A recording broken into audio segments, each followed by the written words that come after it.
We now turn to look at equality in the context of ethics. So, what is equality? Now, one view that can be taken of moral equality is the view that people, and perhaps other entities as well, are initially morally equal, and because of this are entitled to the same basic treatment. Now, this is consistent with different treatment based on the principle of relevant difference. For example, obviously, intuitively, it's acceptable to treat a person who is good different from a person who is evil, because that would be a relevant difference. Now, there of course is also other types of equality. For example, there's also legal equality, which makes things rather simplified, though. It's a view that people are initially legal equals before the law. Now, this, of course, is also consistent with different treatment based on the principle of relevant difference as applied to law.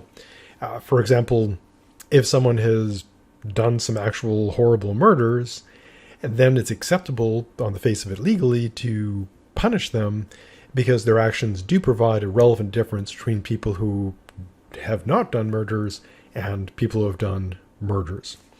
Now, as you might suspect, moral equality, legal equality, all equalities can be debated, and a great deal of controversy is associated with them, and people have different conceptions of what, say, legal equality should be and what moral equality should be. Now, in terms of equality itself, as I've noted, there are many different definitions of equality, even when people are engaging in good faith discussions. And of course, as you might imagine, when it comes to matters of equality, some people engage in very bad faith discussions. So here are a couple examples of notions of equality. One that's often popular in the United States, at least when people are pretending perhaps to believe in equality, is what's called equality of opportunity. And this is the idea that people are entitled to the same opportunities, the same chances, but there's typically the assumption going along with this that earned inequality is acceptable. And this is often presented as sort of a merit-based system. Now, it does have considerable appeal, and people often like to use sports metaphors. So, for example, if we're using the example of a 5K, it would be a matter of equal opportunity for running it if everyone starts, in the same place, the same starting line, everyone runs the same course, and everyone has access to like the water stations, on the 5K, and no one, interferes with the runners. So everyone runs the same course, under the same conditions, from the same starting point, etc. And that would provide an equality of opportunity. Now, obviously, everyone involved has to, run, so no one can use bicycles or cars or motorcycles. And so that would be an equality of opportunity in sports. And there will, of course, be unequal outcomes. In a typical, 5K, some people will run very quickly. There'll be a first place finisher, second place, third place, etc. And, of course, a last place finisher. But the idea, of course, this is acceptable because there's equality of opportunity. And again, in the United States, people often present this as, a merit-based equality of opportunity system that everyone, the phrase goes, anyone, who's an American, natural-born American, could be president, supposedly. Now, of course, the actual opportunities and their equality do, of course, vary considerably. And as you might imagine, there's quite a few issues there in discussing equality of opportunity. There's also the matter of equality of treatment or consideration, that people are entitled to equal treatment or equal consideration. And of course, there can be debates about what sort of limits should be placed on this. And again, going back in a principled way to the principle of relevant difference. And of course, people can also argue this in bad faith. And so an example of equality of treatment or consideration could be, for example, under the legal system, not the legal equality, but in the context of moral equality under the law, that people get treated the same way by, for example, the police. So the chance of getting, say, stopped and arrested would be based on the activities a person engaged in, such as doing things that are actual criminal activities, as opposed to other factors. Obviously, this would be something relevant to things like racism, sexism, classism, etc. So, broadly speaking, two common examples of equality include equality of opportunity. Again, in theory, everyone has a chance to win. And then there's equality of treatment or consideration, that people should be treated essentially the same way.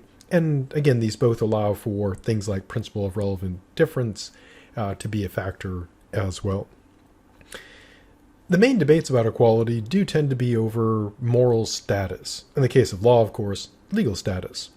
And many of the debates include such things as equality of gender, broadly construed, what's often called racial or ethnic equality, and of course, we'd also have to include the treatment of non-humans. This would include, the natural world, animals, even plants, and of course, to get a bit science fiction-y, entities that are, constructed by humans, robots, androids, etc.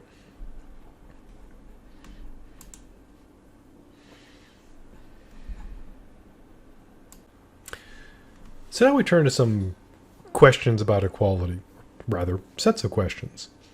So the starting question, obviously, is, what is equality? What do we mean by it? And the second question here is, of course, that are there different types of equality? If so, what are they?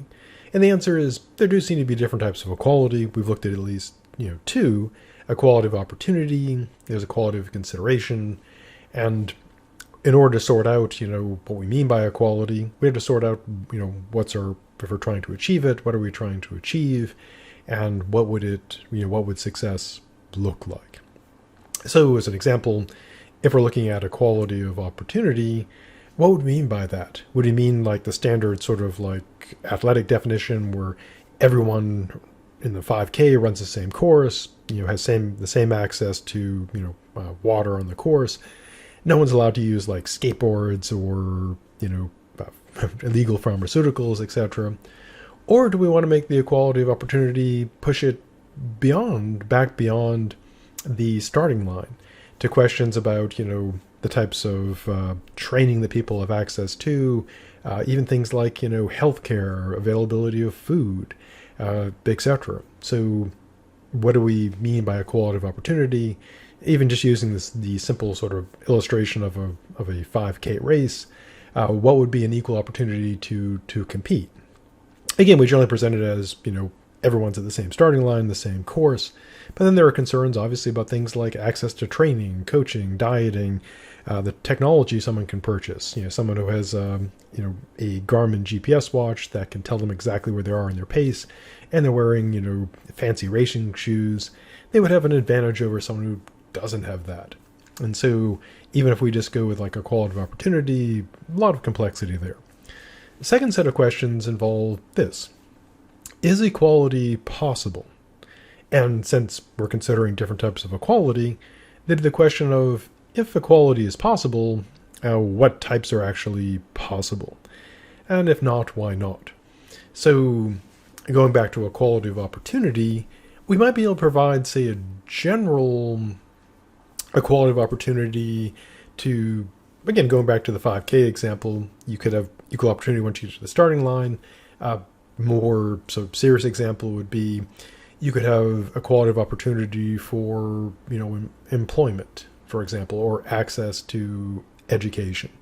That anyone with the money, for example, could go to a college that they can get into with admission standards that provide, equal competition. But then, of course, you got to sort out all that stuff. Like, you'd have the concern about money in order to get in. Are the admission standards, are they equal? Everyone who's, say, capable has a chance, and so on. And so the question of equality being possible, very complex concern. Now, going along with this, of course, is the question of, is it something that would be desirable? And there are those, of course, who definitely oppose equality. The third set of questions deal with inequality. What is inequality? Are there different types of inequality? And if so, what are they? Now, typically, of course, you would have corresponding types of inequality that correspond to types of equality. For example, you could have inequality of opportunity, where people don't get the same, say, opportunity to access education, access healthcare, access employment, access loans, access home ownership, etc. And we could look at those as, types of inequality as well. The fourth set of questions deal with the question, does inequality exist? And if so, what are examples of inequality? And in terms of does inequality exist, the answer is clearly yes. I mean, even if we believed in equality of opportunity, there would be inequality of results. Obviously, not everyone can win the 5K, not everyone can win the gold medal. Now, of course, there are much more serious concerns about inequality, such as the way people are treated by, say, gender, age, social class, ethnicity, nationality, religion, etc. And this takes us to the fifth question here, which is, why does it exist? And there are many different answers. In some cases, a person may say inequality exists because people have different capabilities. So even if everyone, to use the sports analogy, even if everyone had the same exact, training, equipment, coaching, etc., even in those cases, there'd still be inequality of outcome. That some people would be finishing, faster than others because people have different capabilities. And so one explanation for some forms of inequality are differing qualities in people. Even if you gave everyone, a set of really good drawing pencils, gave everybody lessons in drawing, etc., you'd still have unequal results. And so one reason inequality exists, you could say, is that people have different capabilities. Now, of course, there are also cases where inequality is intentionally created, where people are aware of what they're doing, and they're intentionally creating this inequality. And this, as you might imagine, is typically for what one can make a pretty good argument for evil purposes. For example, denying certain people access to things like healthcare or job opportunities or educational opportunities based on racism, sexism, classism, etc. Now, there are also cases where inequality exists where it's not the result of, say, conscious intention, where someone sits down and designs a system, saying, aha, this is where we do the inequality, etc. And these things can emerge through social practices. This is not to say that this is just like a force of, nature or, divine will or something. It's simply that people can create systems that end up being unintentionally unequal, that have, in some cases, undesirable results. And so it's kind of the main reasons why inequality can exist is because there can be inequality grounded in capabilities. There, again, even if everyone had the same, say, training with drawing, people would perform differently. It can be intentionally created, often sometimes for evil purposes, or maybe the result of unintentional, processes that people aren't intending to create inequality, but that is what results. Now, a sixth question is inequality wrong? Now, in some cases, we would say, well, no. For example, the fact that people have different abilities at, say, drawing, we don't think that it's morally wrong that, say, I'm not as good an artist as someone like, Picasso or Van Gogh. That's hardly something that's morally wrong. However, other forms of inequality, like unequal access to healthcare, unequal access to, say, clean water, unequal access to food, unequal access to educational opportunities, etc., we can make a case that those are wrong. And this is a matter, obviously, of ethics and moral debate. Now, as we'll see, there are those who do believe that inequality is quite good and, something quite desirable. And in some cases, these people are racist, sexist, classist, etc. And they see it as a good thing that other people are treated worse than they are. The final question is what, if anything, should be done to address inequality? Now, in some cases, of course, we would say that maybe nothing. So if we have, for example, inequality in, say, talent or interest, like in the case of drawing, there's not a great reason to expend a lot of resources trying to get, say, me up to the level of like a drawing competence or artistic competence of Picasso. In other cases of inequality, this becomes a matter of great moral and social and political debate if we should do anything about those forms of inequality. And in some cases, the United States, which states that all people are created equal, has done some things to address some forms of inequality, but has done some things to, solidify and preserve inequality. And this is kind of one of the many core moral debates that we have today, looking at inequality of opportunity, inequality of treatment, and many forms of inequality. What should be done about them, if anything?